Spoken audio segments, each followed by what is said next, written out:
I made Pokemon Fire Red way too hard with these rules. I can't use any items, including Pokeballs, which means I can't catch anything, so I only have access to these 12 Pokemon.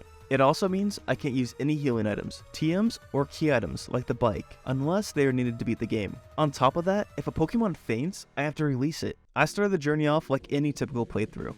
I named myself Knight, and my rival the funniest thing I could think of. Next, I quickly dashed towards the danger grass. Lucky for me, my mom's new boyfriend stopped me and brought me back to his lab. He told me I could have any Pokemon of my choice. So, wisely, I chose Bulbasaur, because he can tear through the first 2 gyms with ease. Nah, I'm just joking. I picked the funny looking lizard and named him Dreyfus. Coomer challenged me to a battle, but I sent his bald squirrel spinning away. Dreyfus tried to make some friends, but it didn't go well. We then made our way to Viridian City and grabbed Oak's mystery package, took it back to him, and he gave Coomer and I each a Pokédex. This is gonna be completely useless. Speaking of useless, we got stopped by an old man trying to teach us how to catch Pokemon. Silly boomer. Didn't you read the rules at the beginning? After that useless interaction, we made our way through Viridian City, where Dreyfus tried talking to the locals. He must have had bad breath or something, because they kept fainting. Dreyfus finally got tired of being ignored and decided to evolve into Charmeleon, so we headed straight to Brock. The battle started off pretty smooth. Dreyfus used his metal claws to dispose of this weird floating rock, and then the real fight began. Brock's Onix put up a decent fight, but in the end, Dreyfus came out on top. I definitely didn't lose to his Onix and then decide to change the level cap. Well, I got my first badge. Time to move on. Right after I go humble Coomer. After bullying my rival, I decided to head towards Mount Moon. On the way, Dreyfus took out his anger on a boatload of bug Pokemon. At last, we can meet our second party member. This fat guy sold me a Magikarp for $500. I named her Whiskers. Now, Whiskers doesn't have any damaging moves, so it's gonna be a pain to evolve her without overleveling Dreyfus. But that's the challenge. I made my way through Mount Moon, until I had to heal. Twice. This is probably the worst part of the challenge. I constantly have to run back to Pokemon centers. I beat up literally the worst criminals ever, found some nerd, beat him up, and then he gave us our third party member. Kinda. We won't be seeing them for a while. Finally, I can take Whiskers to the daycare and power level him. I just need to go through his house. I have to beat my rival and get all the way through Nugget Bridge, and then talk to Bill before I could do that. All without overleveling Dreyfus. Whoa. So, I beat Coomer again. It wasn't close. After dodging every trainer I could, I finally made it to Bill's house, and helped him with his weird kinky experiment. He paid me with a cruise ticket. I would have preferred cash, but that's nice too, I guess. But now it's time I dropped Whiskers off to play with a nice old man, while I run back and forth until he gets level 19. If you didn't already know, the daycare gives 1 XP for each step taken.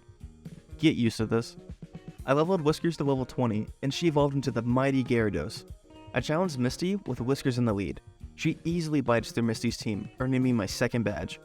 With Whiskers evolved, I'm able to run through the game pretty quickly. I beat Coomer again, gave an old man a central massage, and finally battled Surge for my third badge. With the Thunder badge added to our collection, we arrive at the first real challenge, Rock Tunnel. Without Flash and only having 2 Pokemon, I have to fumble my way through the cave without overleveling. I battled my way through slowly but surely, only stopping to heal once. I taught Rock Slide to Dreyfus, and finally arrived at Lavender Town. Nope. At last, with our arrival to Celadon City, we can add our third party member, Eevee. I named him Sif, and hastily made my way to the department store to buy a Thunderstone. I decided to pick Jolteon because he's my favorite of the 3x4. I've always loved his sharp design ever since I was a kid, and best of all, he's the only electric type available in this run. I plan on evolving him straight away, so I grabbed my newly acquired Thunderstone, oh, okay.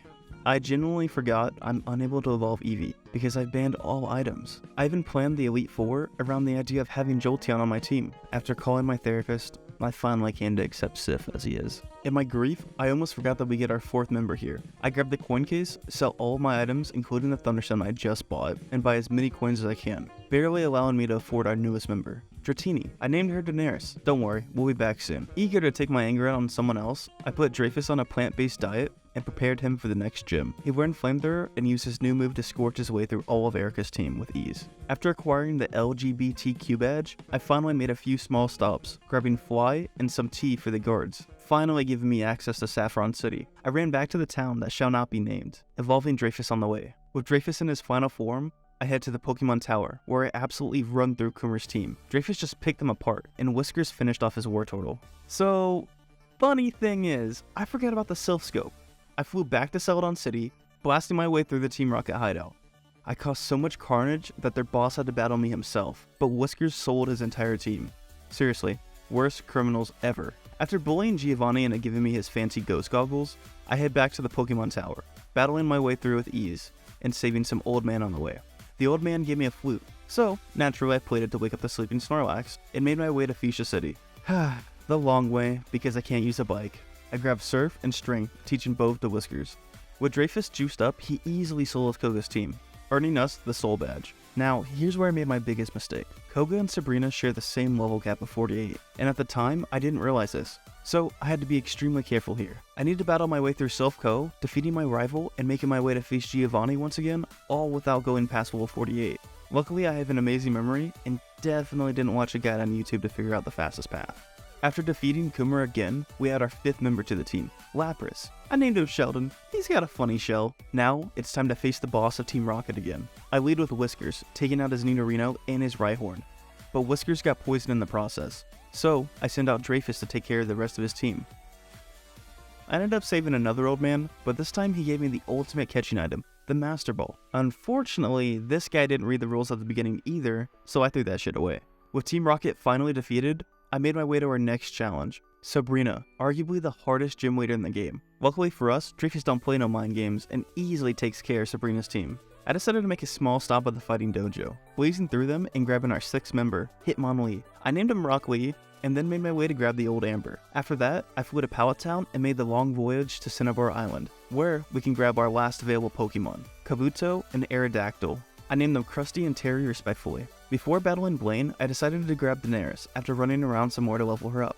Once she got to level 32, I took her to the Pokemon Mansion, hoping to evolve her. I just need to level her up one more time. What's the worst that could happen? No! All that fucking effort! Oh, Joe. Fuck.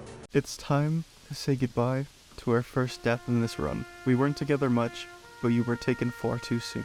Rest in peace, Mother of Dragons. I added Krusty and Sith back to the party and headed out in search of the gym key, leveling Sheldon up in the process. What's the worst that could happen? Yep, that's right, I lost Sheldon to a self-destruct from a wild Weezing. It took 2 of my most valuable Pokemon for me to start taking this place serious. We literally just met. Rest in peace, King of Shells. Well, now I totally learned my lesson, right? No. I almost wiped to this random ass scientist that you don't even have to battle. All it took was a few electric types and my team fell apart. I ended up sacking Krusty so Whiskers and Lee could clean this battle up. I'm not gonna lie, this area really broke my spirit, but I can't dwell on what we lost. I can only look towards the future. After losing so much in the Pokemon Mansion, I wasn't taking any chances. I leveled up Whiskers and gave her a pep talk before facing Blaine. With only 1 badge left to go, and the horrors of the Pokemon Mansion behind us, I decided to power level our team, catching up our slackers to avoid any more needless losses.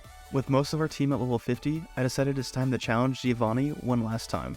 Whiskers channeled her rage from our previous losses, and absolutely destroyed Giovanni's team, barely breaking a sweat. We easily make our way through Victory Road, leveling up where we can, but it's far from enough. I decided to train the team up to the level cap of 68, 5 levels above Kumar's level 63 Blastoise.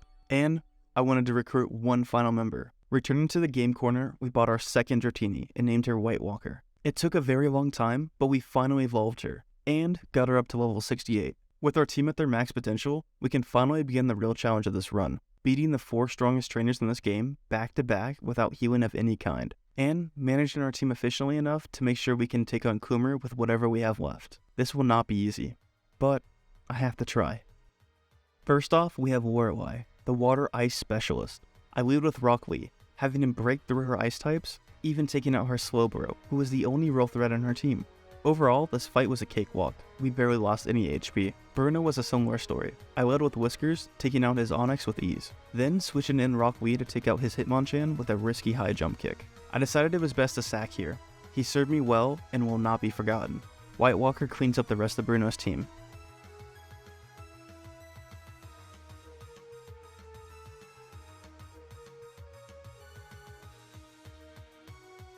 Now, Agatha's team kinda spooks me. No, but seriously, I don't really have any answers for her team. So I decided to lead with Terry, quickly taking out her Gengar. I switched him out once Arbok lowered his attack, deciding to sacrifice Sif, but not before he got in one good hit. You won't be forgotten, little buddy. With Sif's sacrifice, Terry was easily able to take out the rest of Agatha's team.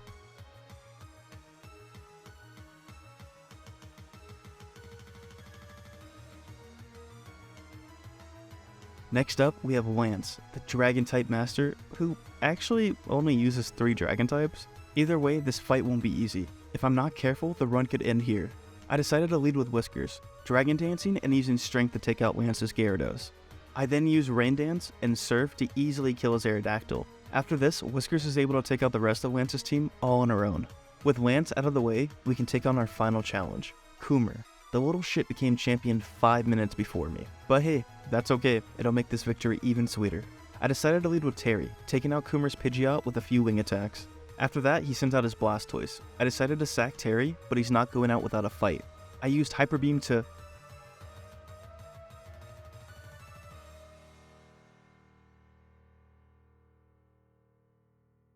Okay, he's going out without a fight.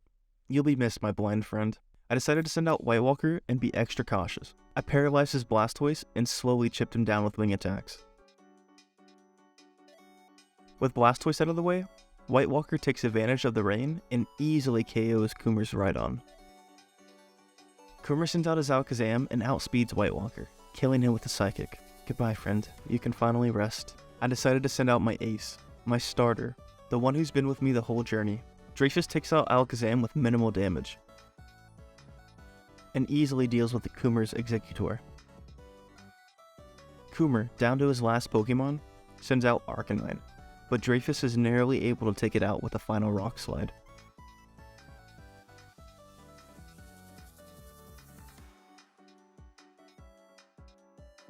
With Coomer defeated, I finally completed the challenge and became the champion of Kanto. Poetically, the two who carried me through the entire game survived. Dreyfus and Whiskers truly will live on in my memory for a long time to come. Remember, you didn't think it was really that easy, did you?